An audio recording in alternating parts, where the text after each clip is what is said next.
Welcome back to CBS News 24/7. I'm Elizabeth Cook. We begin this hour with breaking news out of the Middle East. President Biden set to announce that the U.S. and France have secured a ceasefire deal between Israel and Hezbollah in Lebanon. Now, this is all according to a U.S. official. Now, to be clear, this is not official yet, but if this deal goes through, this effectively ends fighting between Israel and the militant group Hezbollah in Lebanon immediately. Israel has 60 days to withdraw their troops from Lebanon.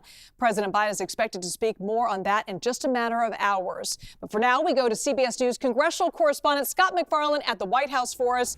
Scott, thanks for coming with us. Can you go over the terms of this ceasefire deal? Again, not official yet, but what are the terms here?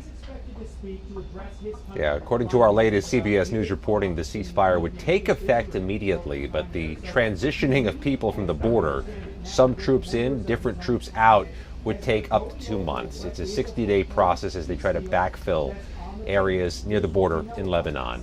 That's the time frame for this, but there's a different time frame question as the afternoon begins here at the White House, is when will the president speak to what this deal includes and does not include. The White House has made no announcements about the president's schedule nor added any remarks to his schedule here.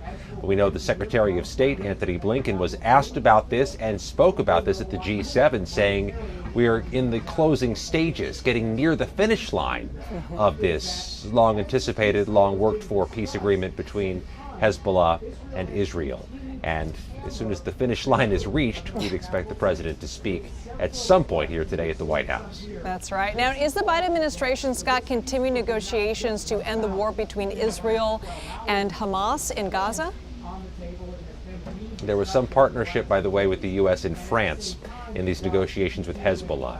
Does this incentivize the talks between Israel and Hamas in Gaza?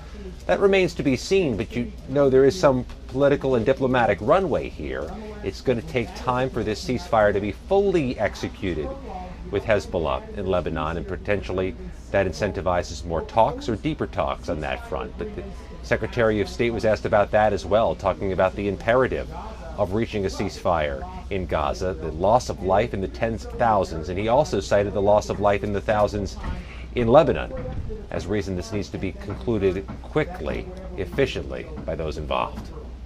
You know, this issue, both of these issues in Israel have taken up so much of the Biden administration's focus.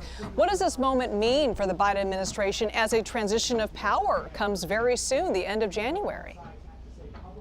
Sensitive discussions at a particularly sensitive moment, right? As we hit a transition, a presidential transition, always somewhat tenuous and fragile in several different ways.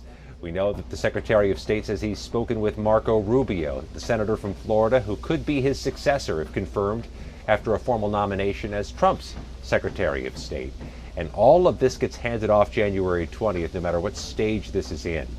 We know that people in both parties in Washington have advocated for ceasefires, prompt ceasefires, if not immediate ceasefires. We'll see if there's a political divide there, but we do know on the other issue in which Secretary of State Blinken was just talking today, the war in Ukraine from Russian aggression, there has been some divide between the parties and even inside the Republican Party over whether the U.S. should continue robustly funding Ukraine's war effort. That also transitions January 20th. All of this, particularly sensitive moments on the world stage, are happening at a sensitive political moment back home. Yeah, no question. I'm curious, Scott, because you've been covering this for so long. You know, how much has the conflict between Israel and Hezbollah weighed on the Biden administration, as well as the conflict between Israel and Hamas, of course? How much has this been weighing on the leadership here? It's been an exhausting process for all those involved, with discussions of diplomacy and discussions of funding and providing aid to Israel. That includes the White House, that includes the Congress. This is taking up so much of the time of the administration, so much of the energy of the administration, but all of this also presages what's about to happen. Is this something that will be alleviated from the Trump administration when they take office in January? Is this something they'll have to be mindful of and tend to in its closing stages? Everything is happening, not in a vacuum, but at a moment of democratic transfer of power, complicating things, to put it charitably. All right, Scott MacFarlane from the White House for us. Thank you so much, Scott.